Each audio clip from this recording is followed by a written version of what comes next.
sorry, when you were playing Joe, did you play him third or second? Third. Okay.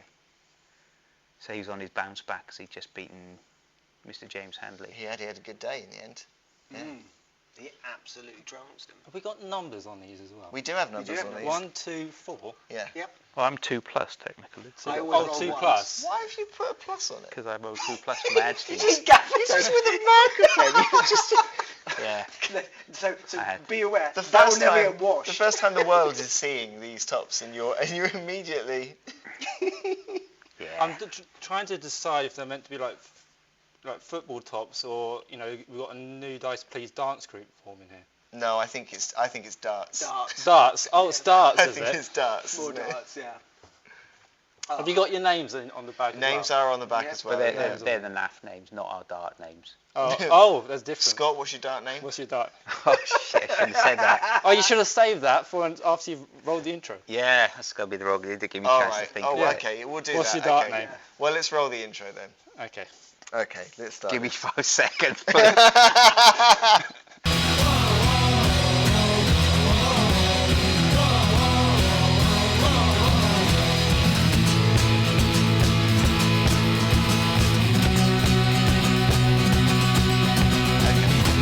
Hello everybody and welcome to New Dice Please, the bite-sized Blood Bowl podcast, brought to you by the people at Blood Bowl Live.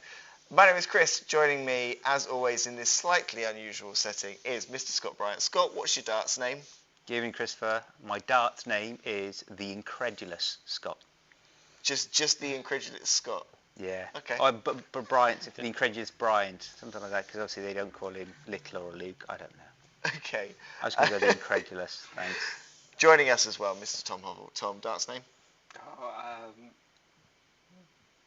Honeypot. Yeah. Because you're a bay man. I think Yeah. that's... More kind of, the way I play darts, probably more ham-fist hovel. Ham-fist Hovell. I Beautiful. like that. Okay. I think that's good. And joining us for this very special episode, which we are filming immediately after the Ipswich Classic, is the winner of the inaugural New Dice Please Wooden Spoon Trophy for coming in last place. It is Mr. Phil Coe. Phil, thank you for coming on. What is your darts name? I've got no idea. See, normally when I'm playing darts at the pub, they just call me Phil the Power Taylor because we don't have any imagination. I mean, copyright infringement. Yeah. I'm we could feeling. say, You can say Phil other 2 darts players pints. are available. Phil, 2 pints Phil. 2 points, Phil. Yes. There you go, 'Cause ladies. There's a line of questioning there that I don't think we need to get into. No. But if Straight you're away. happy with it, that's all that matters, Phil. I mean, after 2 points, I'm not remembering anyway. Good stuff. I wonder what you were doing man, the back of the computer there, and I realised the trophy Yeah. as well. You just see the spoon sticking out. Yeah. I am going to go for, I don't know, I feel like Chris the something Co, but that doesn't really have a ring to it. So, I don't know. What about Chris Tess? I think I'll just be like bang average. Bang average. Bang average. Bang average. Just bang Cole. average. Wow, we're really setting high Really? expectations, aren't we? It probably We shows are. in our game. Watch that out, we Littler, play. we're coming. Yeah. Well, we're not playing darts, we're not talking about darts. No, we are here in the education room at the Hold, the home of Suffolk Archives, where the Ipswich Classic took place today. 32 coaches battling it out for the prize, but the prize that we were most interested in was obviously the wooden spoon. We think it fits our narrative that we sponsor the worst place prize. And actually, the trophy that you can see, the winner's trophy is about this tall in comparison, and was kind of dwarfed by it on the table. As it should do. As it should do. But yeah, it's been a good day. I feel like we've all had probably not our best tournament days, but have we all had some good? Have we had a? Have we good had moment? fun? Is that the word? Have we you're had fun? Yes, Christopher. Well, I have had fun despite the results. Okay. Have you had fun, Tom? Yes, it's been a roller coaster. It really has. Have you had fun, Phil? I've had fun. There you go. It was We've enjoyable, all had not- fun together. You get to a point after that first loss that you don't care. This is taking creepy turns. Well, why don't we normally go through round by round, so let's go through round by round, but let's be conscious of time, so let's fly through round by round. So round one then, Phil, let's start with you. Your round one found you up against, I think, halflings? Yes. and a halfling coach who I'm aware plays in the DBL, comes from London, a very kind of competitive league, so a tough first game. Incredibly tough first game, especially when you've got 2 trees and you're against Morg as well. Do you want to Yeah. explain what team you were running as well? We'll give the listeners context. That probably would Yes, give good yes. context. Running actually, Amazons with Anki Panky as a star player. What a Who? stupid name for us. Who came up with it? Such a stupid... every time, I can't read it and take it seriously. Anyway, yes.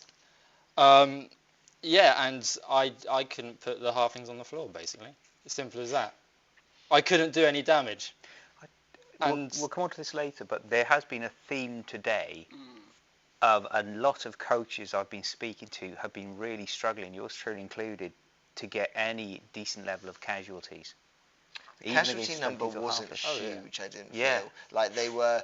Like the games where lots of casualties came in like one big game. Like as far as like the average goes, I think it's actually quite low today. But actually, the way the tournament's set up is that you are judged on as far as tiebreakers, touchdowns first. Like I think touchdowns are higher regarded. Like I wanted lots of touchdowns today, and actually I think we probably were at average on that. I don't think we had many. We had a couple of landmark games, Yeah, but there not was no loads. runaway ones, was Yeah. there? There was a couple. There was one at the end, a 6-1 result, a High Elves. And actually, you had a 5-0, didn't you? 5-1 was one loss. Yeah, give them the one. 4-0, I think, was another one. Okay. Okay. Well, Possibly. so game one then, difficult draw for you, Scott. What was your game one like? Your game one was a good start. First game was against Joe Thomas. Hello, Joe, if you're listening. And Joe's a very good player. And yeah, good start. Beat him 1-0. Did a turn 16 score when he failed a handoff, which Elves being Elves, pick him up, run down, give it to a catcher, go and score. I had other opportunities to score, failed. 4 or 5 double one snake eyes, which was one thing, and I was taking Wood Elves, and for my list I tried to see what they would be like with one of the new star players, Swiftfind Glimmershard, who is the stabby little... That's the hop 3 squares Sprite. stab, hop 3 squares. Yeah, isn't it? twice per game. You can ask me later in the podcast whether I thought she was any good, or did she bring value, and would I take her again, but good start, 1-0, good start, that's what you want, yeah, happy. Tom, how was your first game? It was an interesting one. It was good. It was close, your first game. Yeah. So it was against Andy up in Norwich at Athena Games. He's also the commissioner of UK Bloodbowl League, I believe. Correct me if I'm wrong. Please put it in the comments.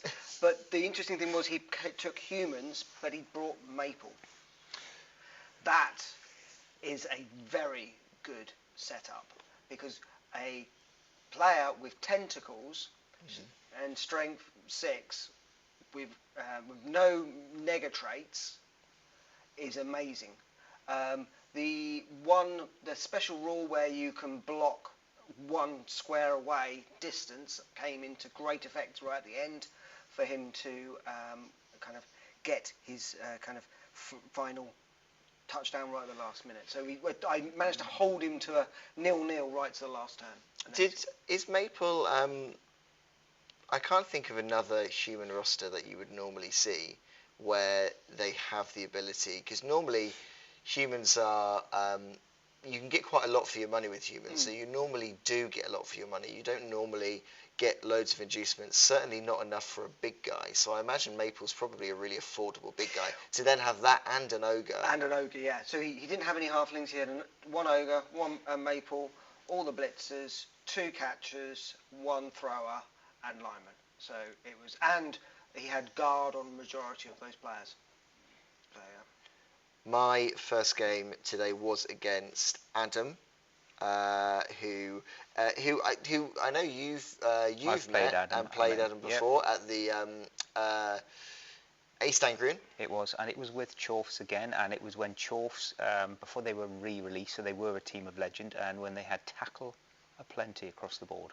So he brought a roster that he told me at the very beginning of the day before I'd got drawn, that he was very much playing for fun and was not expecting any good results, because he had chosen to take He's got a Minotaur, he's got the 2, he's got 1 Fire Smith, he's got 1 Stabber, 2 Bull Centaurs, and Grashnak, but no rerolls. And the biggest problem, and I think probably I won that game because he struggled, is particularly he started 3 drives. So he started and then I scored, he started again, and then I scored, he started again in the second half. Every single drive, his first block was a both down skull with a player that didn't have block, and he couldn't re-roll it. And it happened every single time. So he got very unlucky with his dice. He was great fun to play. Yeah, it was a really fun start. A really nice guy to play. So it was really good fun. Nice to get off to a win because I think I was coming off the back of something like 4 or 5 losses with Lizards without a good result. So I was happy to get a win under my belt. Okay, so 2 of us won, 2 of us lost in round 1. Round 2. Phil, does round 2 get any better? Nope. Okay, Nope. Does round 2 get significantly worse? Don't want to spoil it. Okay. There is a wooden spoon with his name on it. Oh yeah, that's true. No, I lost the first game 2-1. I thought, okay, fine, I don't mind doing that. And then I lose the second game 3-0. So what team were you against in that second game? I was against Wood Elves, who, if you look at the names of all the players on the team, basically, if you lost to them, you were shit. Oh yeah, he did spell out Edward. So if you lose. That's Ash from Ibble. So hello Ash, Yeah. if you're listening. And the theme of that game was I couldn't do the easy dice roll. I could do the 5-up dodges. I could do the 4-up dodges, not a problem. I did impossible completion. Easy. The simple dodges or the rushes, nope. Always falling over. The ones, double skulls. That is always painful when you do the hard work and then just the simple. It was always right at the end as well. It wasn't like something at the beginning, a simple dodge. I'd do all the hard stuff. I just right the very last one. Always failing. I was like, yep, fine. Just embrace it and enjoy it. Wood Elves can punish you as well, because they're quick enough and have the agility that they can punish you if it goes wrong. Scott. Hello. Game 2. Game 2 was against Norse, playing Elliot. So went into that game pretty much even balanced. Elliot won the kickoff, chose to kick. It was in pouring rain, so picking the ball up was an absolute bitch, excuse my French. Got to 0-0 at half time, and it was, I was snaking a lot, wasn't going well, and just one of those matches. I had 2 stuns in my first 2 drives, and that was the most successful I was for the entire game on casualties.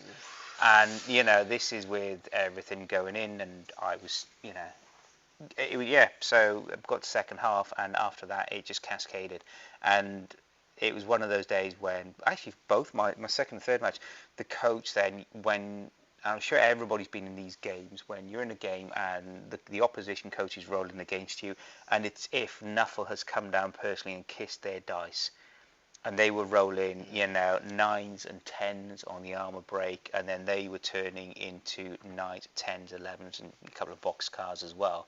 So at one point in that match I was down to 2 elves on the pitch, and we're still getting hits on the ball, but when you're talking 2 dice uphill or trying to push it, 1-0 at the end. So it was a good, enjoyable match, always is against Elliot. But the dice, so we actually went from pouring rain in the first half to very sunny when the weather changed in the second half. So if you can't pick it up and you can't pass, we just Tom, challenge. I came over to your game while it was 2-0 to you. Yep. What happened?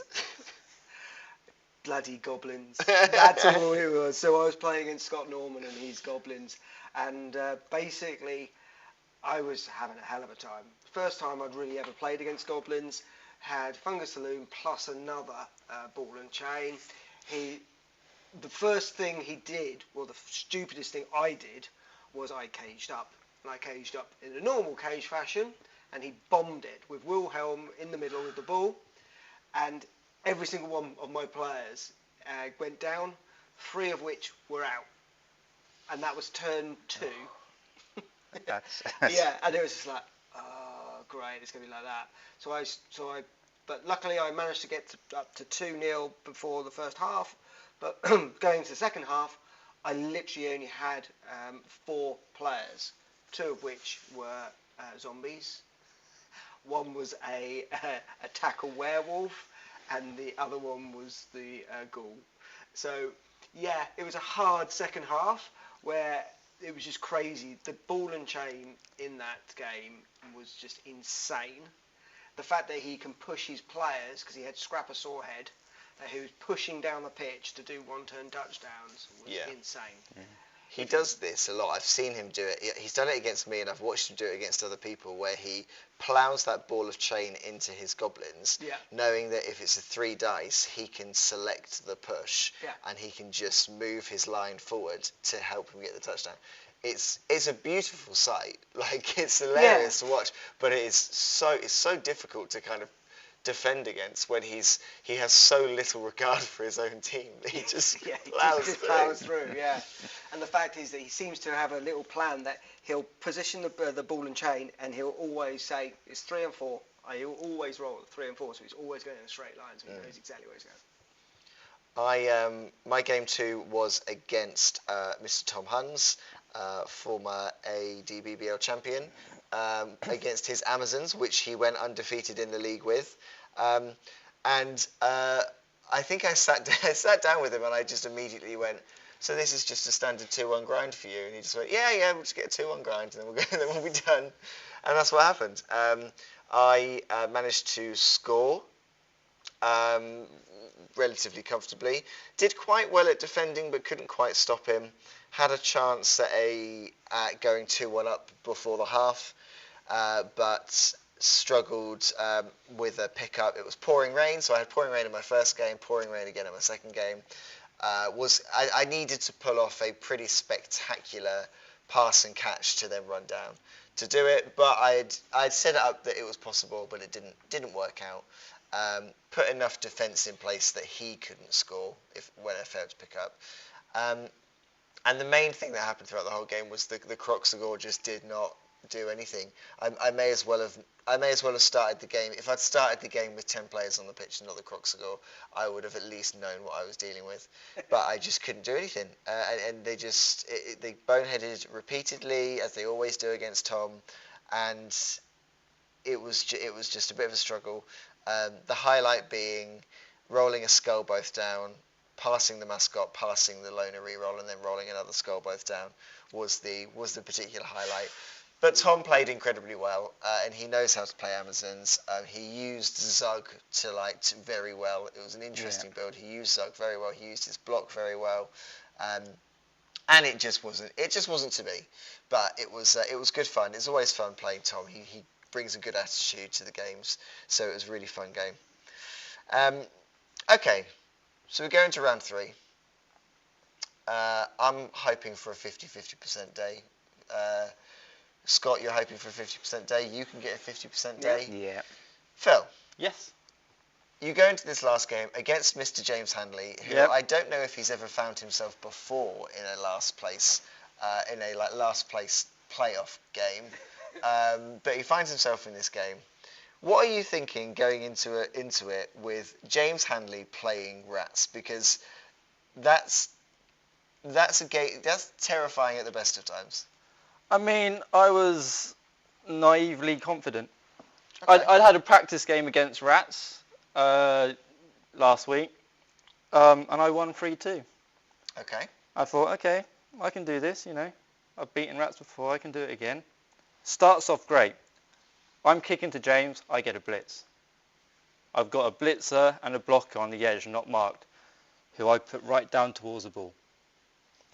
James's first turn, he goes to try and picks it up. He doesn't pick the ball up. It's there for me to get. I pick the ball up on my next turn. Can't go anywhere with it because I'm surrounded.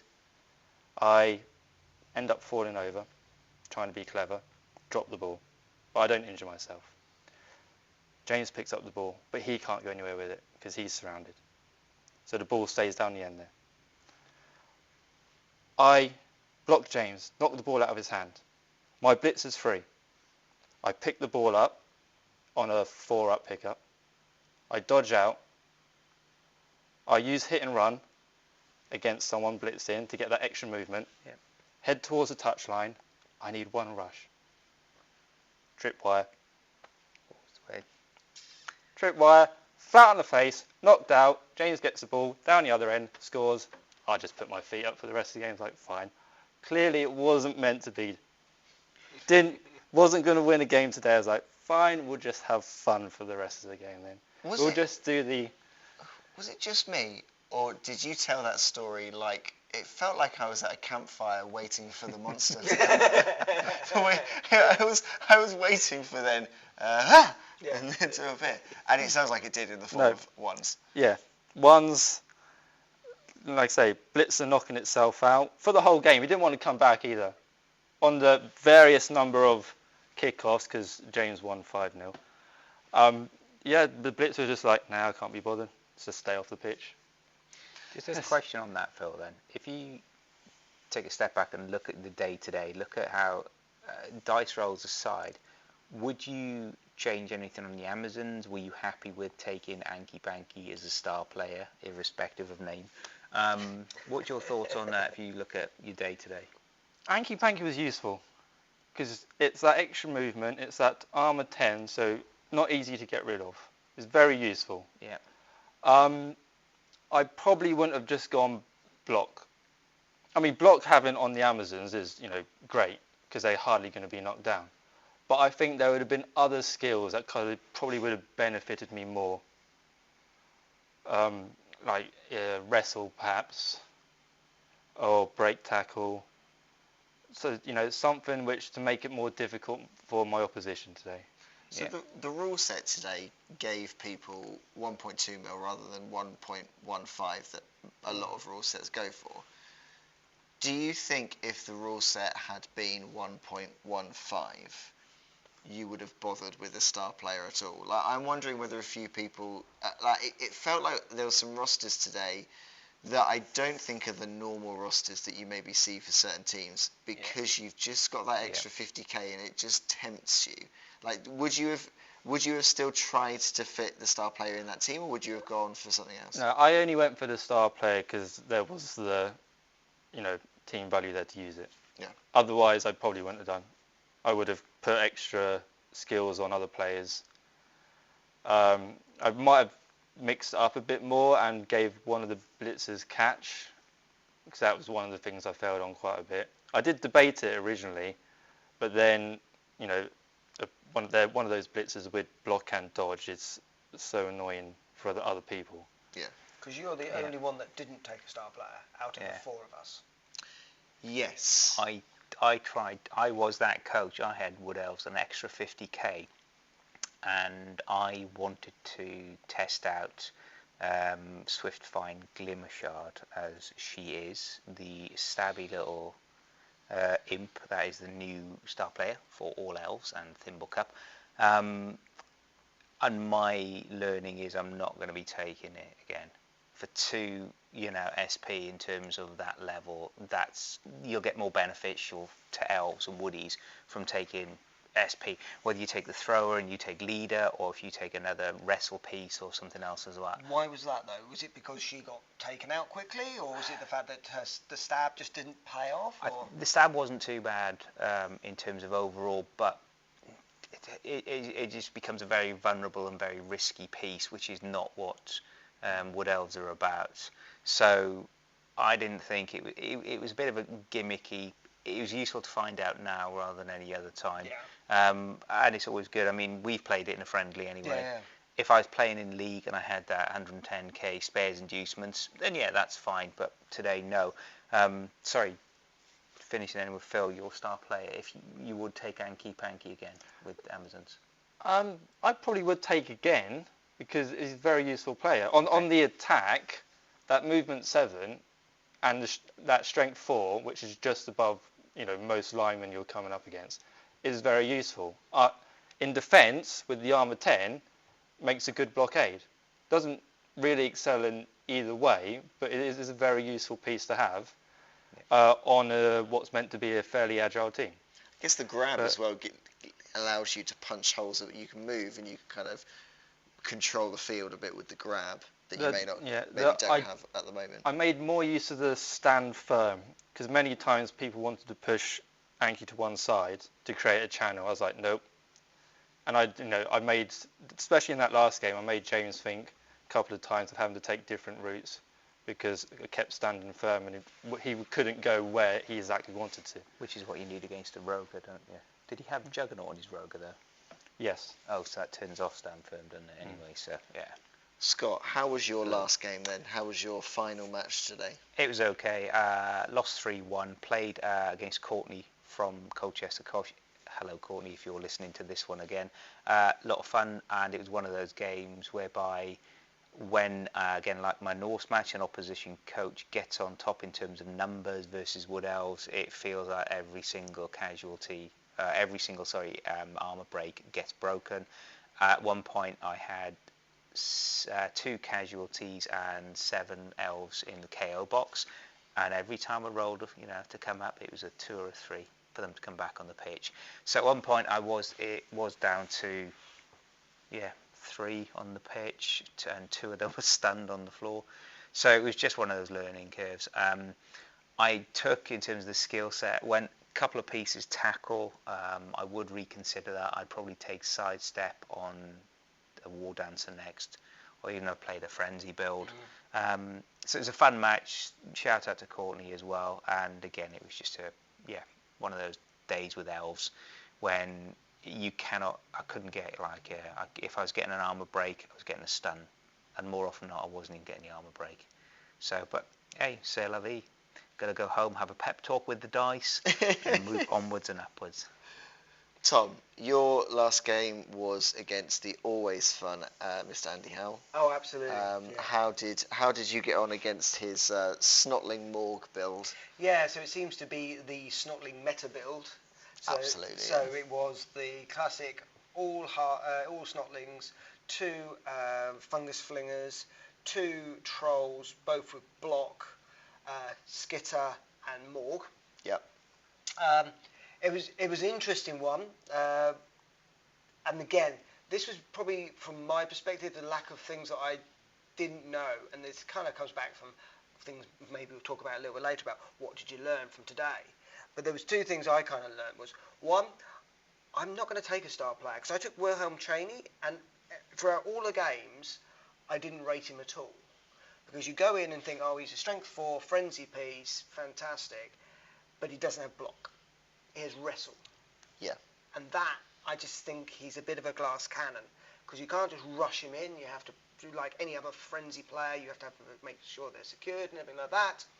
And he was playing this, seems to be a standard pattern with the Snotling Morg kind of thing, where you put a line of Snotlings in front, you put Morg behind, he comes out from behind the line, blitzes, and then goes back behind the line. Yeah. Then you just can't get to him because you can't, and that kind of thing.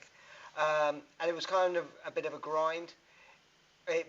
He scored, the final score was 2-1, and it was well deserved to Andy.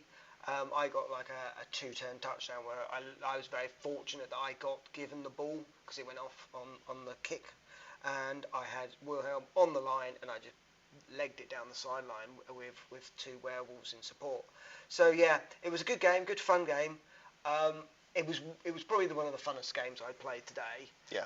So yeah, lots of difference of emotions on all 3 games. I had last game was against Joe, who you played in the first game. Yeah. I've played him before at Backbreaker in London. We had a game.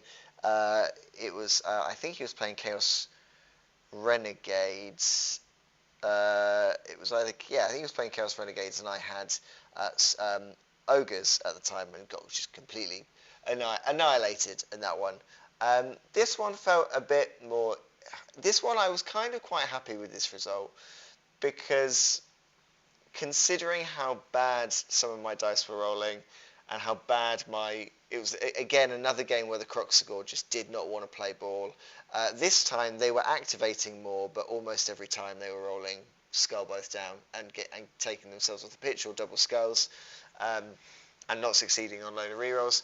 So kind of considering some players I started to lose. In the first half he was surfing every player he could. He had the ball on the side, and the only thing I could do to slow him down was put players in the way. And as soon as I put a player in the way, he freed up a werewolf and he took it off, just systematically. And I got very lucky that only one of those players that got surfed were knocked out. Everyone else was fine and came back straight away. Otherwise, I'd have been screwed. So I was actually quite happy with the fact that it was only 1-0 at half-time. I then did a very bitey ducks on theme, dodging and breaking a skink through behind the line and chucking a ball with a chameleon over the top. Because the chameleons, like so many people, don't play lizards as a passing team, and they're not a proper passing team. But it is pass 3 on a chameleon with on the ball, with dodge and with stunty. So if he's got the ball, he can break free and chuck a pass on. And if you've got plenty of rerolls, and I did in this game, you can use your team reroll as your pass or your catch, and it works. So I was really pleased with that. And then I gave him a good scare. He was able to break free in the end and get the win, and 1-2-1. But I was able to kind of keep him on his toes enough because he's a very good player. He very much sticks to kind of tournament scene. He plays against very good people and gets very good results. So I was kind of pleased that I gave him a run for his money, really, even though it didn't really work out. So Can I just, before I forget as well, this is to Tom Huns, who you played. Yeah. And I've played Tom a lot. Tom, I think you're a great guy. I really love playing against you, but can you just stop coming and watching my matches? Because every time you turn up, and even you're cursing me, and you don't want to, but you do. Every time you turn up and I roll a 1, we know then I might as well just put the dice with the 1 with the 1 pip facing up. It's just ridiculous. So Tom, we'll play more in the future, but if I'm playing someone else, just pretend, just stay away, or don't catch my eye. Just don't come into my vision, and then we'll be great. But thank you, Tom. So we ended. So we've got obviously the final standings. Bitey Ducks finished 22nd in the end out of 32. The Immortan Joe's War Elves. That's them. Yep. 26th. The New Death Please 23. And then 28. 28? Oh, 28. Sorry, I was looking at your points total. Yeah, 28. I'll take 23. And then Vashta Nevada on 32 at the bottom. But quite a tight, it was. So the bonus points in this turned out to work quite well, because they have kind of, you've got these chunks based on results, and the bonus points have separated people quite nicely, which I think has worked quite well. Yep. Can we say congratulations to Justin? Yes. Quizmaster Justin, 100 points, a very, very good result, 3 wins from 3.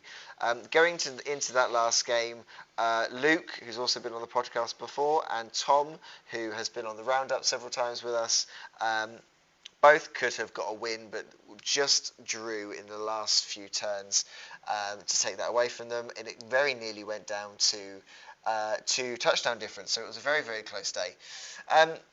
If there's one thing then, before we grill our inaugural last place champion, is there one thing that any of us would kind of take away from this? Because I always find that, especially tournaments, like, you hate having a bad day at a tournament. You always want at least 50%. But if you can kind of take something away, it kind of takes the edge off. Yeah. Like, is there anything that anyone's got that's like a particular takeaway from today? Mine is, I had a good first game, and when it was great when elves click. The second 2 were less so, just the dice, and it's confirmed for me now not to take star players with elves. You're trying to force, it's the old square peg round hole cliche. That was my learning today going forward. So I think that will make me a better coach, and I'm happy with that. Tom? Yeah, as I said, I think for me, again, I'm not going to take any star players. I don't know how to play them because I don't have the practice with them. and what I then do is I rely more heavily on them than actually play the team. Equally, the kind of bonus of that is reverse is don't focus on the star player on the opposite side's team. That's another Yeah, thing. you can get sucked into it, can't you? And thinking that like dealing with them is the key thing. Oh, you can. Once you get rid of them, it'll all be absolutely fine. Yeah. And I appreciate people might think, well, hang on, no, Scott, isn't that a bit of a change? Because I actually won Death on the Deben last year with Skitter, with the 5 gutter runner build. But that's with Rats though. Yeah, and I think Rats is maybe a bit different, but 3-0 touchdown. And it was interesting. And I think as well the difference today is when I did that build off really quickly, I did it quite tackle heavy, so anti-edge basically. And today I was playing Necro, I played Norse, and then when I played Edge in the last match, by then the dice were against me. But hey, you live, you learn, and we move on. Phil, is there any takeaway from you from this? I'm assuming there's kind of something, because you haven't done competitive Amazons before. So, like, what's your takeaway from it? That block and dodge on a player isn't necessarily the best thing. I don't think, although they're brilliant skills to have and a nightmare to come against, they're not necessarily what's going to make your team good. And not to rely on those skills. Yeah, I think relying on block and dodge too much doesn't maybe give you much flexibility because you're playing a particular way. So I think that's very valid. I'm growing to like wrestle more and more. Yeah. Well, Phil, I'm going to hand over to Mr. Scott Bryant, who I believe is going to. What was your takeaway? Yeah. Mine. Yeah. You organised it. You did very well, Mr. Coe. Do I have one? I mean, I think my takeaway would be mainly from that last game is that I could feel myself giving up a little bit, and I have to remind myself not to, because there's a version of that game where one dice roll is different, and I think I actually take a 2-1 lead, especially sort of late in that second half. So yeah, I think it's just remember that it's a long game. If you're playing it, especially when you're playing a team that can score easily in 2, which Lizards can, don't just try not to get sucked into. Especially it's most difficult on the third game because you can get sucked into this again if you haven't had a great second game or you've struggled somewhere else. So I think it's probably that. Okay. Scott, go ahead, sir. Thank you. So Phil, as the inaugural winner of the wooden spoon, this is the part of the podcast. Or no, that's not. This is. So the problem. This is the radio. I'm just going to move this radio over here. So here we go. So okay. Just you go, Scott. Okay. So I need Tom. There's a remote today. Could you have a 30-second timer, or roughly? Doesn't have to be exact. Obviously. Oh, it has to be exact. We know the standards we try and we fail to adhere to on a weekly basis. But Phil, this is your chance to put yourself against the clock with your Blood Bowl knowledge, and really it's a reflection of you as a Blood Bowl coach. We're trying to get an understanding of what type of coach are you. Are you someone, a pillar of the community, or are you just that guy? Okay. Sorry, can I just interrupt here? You're actually going to try and do this in 30 seconds? It never does, but this is... don't tell the listeners. This is what we aspire to. But he's got a 30-second timer. There's no way you're going to do this. Is there an alarm on that timer? Just have a bleep ready for question 10. I've started, so I'll finish, yeah. God, this is why I do it on my own, really. It's always Can't get the staff, can you? Okay, Phil Coe, your time will start now. Question 1, block or dodge? Block. Question 2, clear Blood Bowl dice, chic or shit? Shit. Question 3, yes or no? I honestly, truly, cross my heart and hope to die, I've read all the Blood Bowl canon in the main rulebook. No. Question 4, favourite star player? Borak. Question 5, is it okay to play grey? Yeah. Question 6, sidestep or frenzy? Frenzy. Question 7, the previous guest claimed tier 1 players are cowards. Moron or more of that man? More of that man. Okay. Question 8, armed excuse me, I'll start again. Armbar or pile driver? Armbar. Question 9, dice rolling, cup or freehand? Ooh, freehand. And question 10, yes or no, advice for that first special romantic date? Great. It's like just... You started, so you Doesn't have- finished. yeah. You've started, so you're finished. Thanks, Phil. You've started. Come on. Tom's choice of alarm threw me. I started, so I will finish. Yeah. Yes or no, Phil? Advice for that first special romantic date. Candlelit tabletop game or candlelit Blood Bowl 3 game? Tabletop game.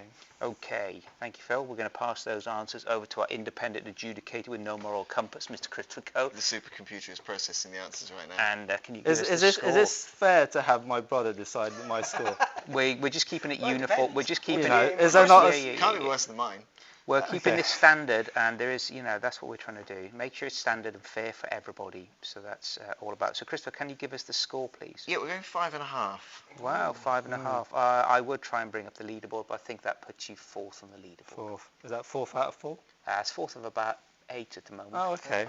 So you're pretty happy. We I will. was we will trying publish to, this. get some more Wooden spoon practice. Very good. And if you do want to know which answers maybe you weren't successful with, if you drop us an email, and then we'll get back to you maybe in the future, in due course. But once again, Phil, thank you very much, and congratulations on that wooden spoon. A thing Thank you. of beauty. Thank you very much. My pleasure. Thank you, sir. Every quick fire code, every time, like, it's just... Oh, I love it. I What love the it. I love ineptitude it. of it, the It's general. fantastic. It's beautifully done. Never change. Let's give a shout out to just a couple of other tournaments coming up. This was a great one here today. Yeah. We had loads of people here who are running some of their own tournaments. The exact dates are going to escape me, but have a look at Talk Fantasy Football. Have a look on the NAF. And we'll put it up on Instagram. We can put some of these on Instagram to kind of tell you which ones are coming up. There is Carrot Crunch, which is happening in the first weekend in June, which is a 2-day event in Kesgrave, just down the road in Suffolk. Also in Suffolk is the Subterranean, which is in October. Yeah. At some point towards the end of the summer, there will also be Death on the Demon 3 that will be happening as well. You've then got Fenland Bowl as well happening. There will be more tournaments at Alpha. There is Kosh Bowl as well in July. Up in Norfolk, you have Norfolk and Chance happening as well. There are truly loads and loads of tournaments. There will the East East Anglian, I think, will be happening again this year as well. The county has got lots of very strong tournaments. Check them out, have a look, and go and find one, because they're really good days. You get to play a good range of coaches. I really enjoyed today that while I played 2 coaches who I'd played before, but not that I play regularly, and I played someone brand new who I'd kind of vaguely spoken to, but not got to know very well. So that was really good to have such a good variety. So get yourself 2 tournaments around the country, because they are absolutely worth going to. Yeah. That is probably enough from us. If you came to this tournament and you played one of us or you played someone else and you want to tell us about how you got on, if there's another tournament that you want to plug and you want to mention, if there's anything at all you want to come to us with, Mr. Bryant, how is it that people get in touch with us?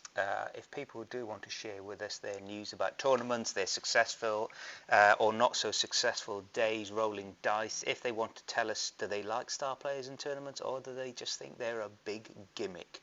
Drop us a note. As always, we are at newdiceplease@gmail.com. So that's all one word, all lowercase, newdiceplease@gmail.com. And if you want to listen to us, if you have that little in your lives that you want to listen to us even more, Tom Hovell, how can people listen to us? How can they watch us? How can they watch more Blood Bowl carnage? Yep, so clearly you're already listening to us either through YouTube at Blood Bowl Live, or you can get us at New Dice Please on all the places you can get podcasts, Spotify, etc. We're also on socials, so you can get us on Instagram and Blue Sky as well. And if you don't know how dedicated we are to this podcast and our devotion to you as our listeners, I'd like to let you know right now that Mr. Bryant is ordering a cheeseburger pizza from Domino's. I was going to say... Yeah, I just saw that. Sorry, I was gonna say I have orders from high command that on my way home I have to feed the As you can horde. tell by our outfits, it's our second job. We're going to be delivering them. Actually, We could do it. and Yeah. if you are watching on the mighty YouTube or on Twitch, these are actually red scarlet rather than the Dutch orange they look like on the screen. Indeed. Thank you very much. Does anybody else want to order anything from Domino's? Or any of our listeners? I don't know. I'll have some cookies, but I'll Okay. order that in a bit. Thank you very much, Scott. Thank you, Tom. Thank you, Phil, for joining us this week. Thank you, everybody, for listening. We've been New Dice Please, and we will see you next time.